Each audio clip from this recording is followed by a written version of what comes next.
Hello, dear students. Welcome into the third lecture on cosmetics. Myself, Mr. Mangesh Bale. I am working as an assistant professor at Gokhale Education Society's Arts, Commerce, and Science College, Jawar. So, my dear students, in the previous lecture, we have started the cosmetic product. In that, we have covered introduction, sensory properties, function of the cosmetics, and the first product, that is face powder. In today's lecture, we are going to learn the second cosmetic product, that is lipstick. All of you know, right? Lipstick. So, in this topic, we are going to see its composition, why the people are using the lipstick, and how to analyze the lipstick contents. Okay, so lipstick is the cosmetic product. All of you know, right? Which is used for increasing attractiveness to the lips and moisturizing the lips, right? The constituent of the lipstick is a molded solid fatty base containing dyes and suspended pigments. That means on lipstick there is actually fatty base content. You can say dyes or suspended pigments are there. Very different colored pigments are there. The base is usually composed of waxes, oils, and fatty materials like beeswax, hydrocarbon, castor oil, oleic alcohol, butyrate, propylene glycol, polyethylene glycol, cocoa butter, and liolin. These are the various oily types of material will be used to make that lipstick, right? So generally bee wax, that means honeybee preparing the wax, that wax also used for the preparation of the lipstick. Along with that, there are so many oils that are castor oil, oleic alcohol, and other material also used to make that lipstick. The gloss and hardness of the product is determined by the characteristics of wax. That means glowness and hardness of that lipstick product will be determined how what type of wax will be used for the preparation of that material. The oils may account for more than half of total weight of lipstick. See, that means when we used oil into the lipstick product, that will be more than half part of the total weight of the lipstick. The fatty material gives lipstick more body, soften skin of lips, and promotes dispersion of insoluble pigments. Dyes including fluorescent are used predominantly to stain the lips. See that the dye material used for what?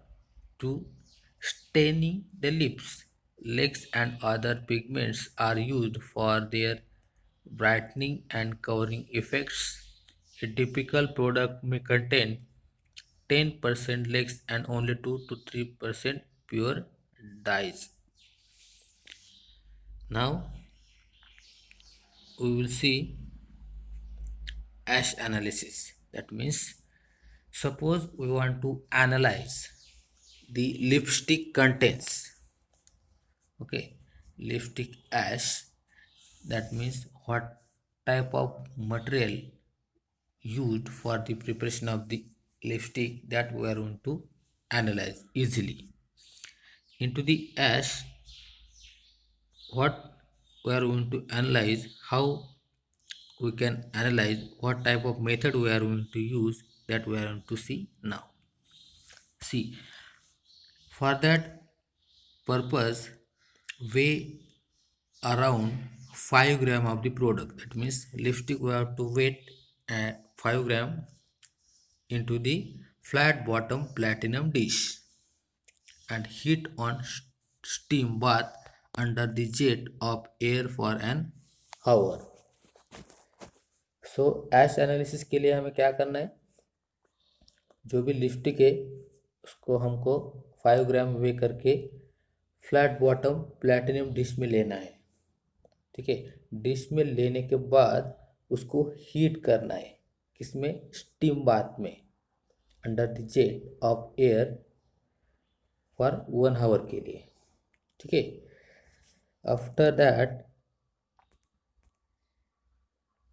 Remove the dish, जो भी flat bottom dish था किसमें, water bath में, उसको हमें remove करना है। Then add 1 gram of ashless cellulose powder. See, remove करने के बाद वाटर बाथ में से उस डिश में, प्लैटिनम डिश में, हमें 1 ग्राम एशलेस सेलुलोज पाउडर जो होती है वो उसमें ऐड करनी है।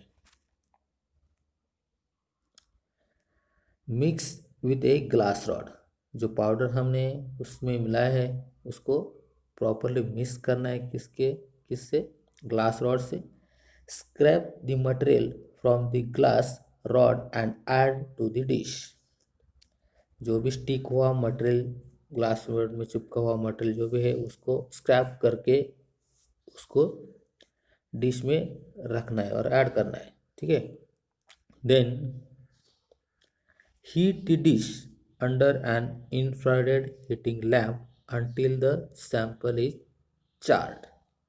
ओके, बाद में हमको क्या करना है, जो डिश में हमने जो भी पाउडर, जो मटेरियल लिया हुआ है प्रोडक्ट का, उसको हमें क्या करना है, हीट करना है, किसके नीचे, इंफ्रारेड हीटिंग लैम्प। उस लैम्प क्या है, अंडर हमें उसको हीट करना है। कब तक, जो पूरा का पूरा जो हमारा मटेरियल है उसको चार, मतलब पूरा सूख जाता है। ओके, तब तक हमें उसको हीट करना है। देन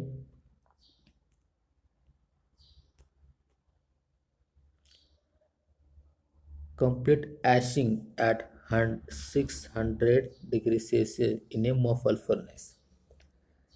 सैंपल चार्ज करने के बाद इंफ्रारेड हीटिंग लैम्प के नीचे हमको उसको क्या करना है, उसकी पूरी ऐश बनानी है, किसमें, मॉफल फर्नेस में। जो हमने फ्लैट बॉटम प्लैटिनम डिश लिया था उसमें हमारा सारा प्रोडक्ट जो है अलॉन्ग विथ सेलुलोज पाउडर, हमने उसको ड्राई कर लिया, मतलब चार्ट कर लिया लैम्प के नीचे। देन हमको उसको क्या करना है, मॉफल फर्नेस में रखना है उसको up to 600 degree Celsius temperature को, फॉर व्हाट, कंप्लीट एशिंग। अगर हम उस एंटायर मटेरियल को मॉफल फर्नेस में 600 डिग्री सेल्सियस को हीट कर लेते हैं तो उसका पूरा का पूरा ऐश बन जाती है। ठीक है, अब एक्चुअल देखेंगे, ये बन गई हमारी ऐश। अब उसका हमें क्या करना है, एनालिसिस करना है ऐश का, मतलब उस ऐश में कौन कौन से मटेरियल और कंस्टिट्यूएंट है उसको हमको देखना है। First will be the बोरेट्स। बोरेट्स हमें चेक करने के लिए और एनालिसिस करने के लिए किसमें, ऐश में, उसको हमें क्या करना है, मिक्स ए पोर्शन ऑफ ऐश, थोड़ा सा हमें पोर्शन लेना है ऐश का, थोड़ा सा, with few drops of H2SO4 in a platinum dish। फिर से हमें क्या करना है, दूसरी प्लैटिनम डिश लेनी है, उसमें थोड़ा सा ऐश लेना है जो हमने अभी पहले बनाया उसको। ऐश लेने के बाद उसको ट्रीट करना है, किसके साथ, सल्फ्यूरिक एसिड के साथ, few drops of sulphuric acid H2SO4। Add 5 to 6 ml of methanol. उसमें हमें क्या करना है, 5 to 6 ml मिथेनॉल ऐड करना है and stir well in a dark food and ignite. उसको हमें डार्क में लेना है। जब हम मिथेनॉल ऐड करते हैं डिश में, मिथेनॉल ऐड करने के बाद उसको प्रॉपरली स्टर करना पड़ता है ग्लास रॉड से, ग्लास रॉड आइदर और by machine in a dark food and ignite. उसको हमें बाद में इग्नाइट मतलब हीट करना होता है, उस पूरे का पूरे मटेरियल को मिथेनॉल स्टेज पर उसको हमें हीट करना पड़ता है डार्क इन फूड में। बाद में a green flame indicates presence of borates. जब हम इग्नाइट करेंगे मतलब उसको आग लगा देंगे, ठीक है, आग लगाने के बाद ग्रीन फ्लेम जब निकलेगी उसमें से, ठीक है, मिथेनॉल हमने ऐड किया है, ऑब्वियसली वो फायर इजीली कैप्चर कर देगा। कैप्चर क्या, फायर इजीली कैप्चर करने के बाद जब उसका ग्रीन फ्लेम निकलता है तो हम कह सकते हैं कि उसमें बोरेट प्रेजेंट है। So this is the first component, that is borate, that we have seen entire procedure. Now we will see carbonates. Carbonates जो हमने ऐश बनाया है उसमें है कि नहीं, वो कैसे चेक करेंगे उसका प्रोसीजर। उसके लिए क्या करना है, mix a portion of ash with a drop of HCl। थोड़ा सा हमें ऐश लेना है, ओके। ऐश में हमें क्या करना है, ड्रॉप बाय ड्रॉप हमें क्या ऐड करना है उसमें HCl, that is also acid, that is hydrochloric acid. And odorless effervescence indicates the presence of carbonates। क्या करना है हमें, देखो थोड़ा सा पोर्शन जो है ऐश का हमने पहले बनाया था उसका लेना है, उसके ऊपर हमें कॉन्सेंट्रेटेड हाइड्रोक्लोरिक एसिड के ड्रॉप डालने हैं। अगर ड्रॉप डालने के बाद ऑर्डरलेस, उसका स्मेल नहीं आता, ऐसे ही फर्वेंसेस निकले उस ऐश में से तो हम कह सकते हैं कि उसमें कार्बोनेट्स प्रेजेंट है, ठीक है।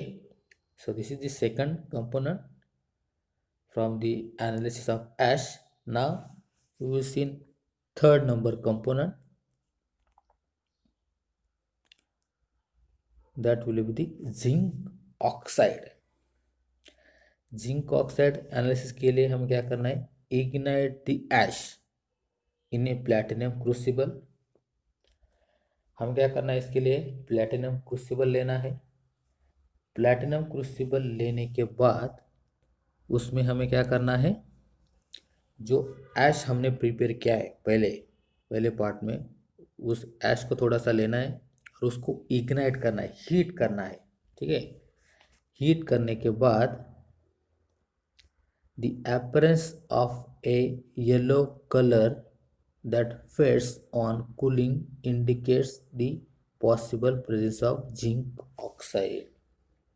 सी, जब हम उस ऐश को सिंपली इग्नाइट करते हुए येलो कलर, मतलब वो प्लेटिनम क्रूसिबल जो है उसके साइड में, साइड के बाजू में अगर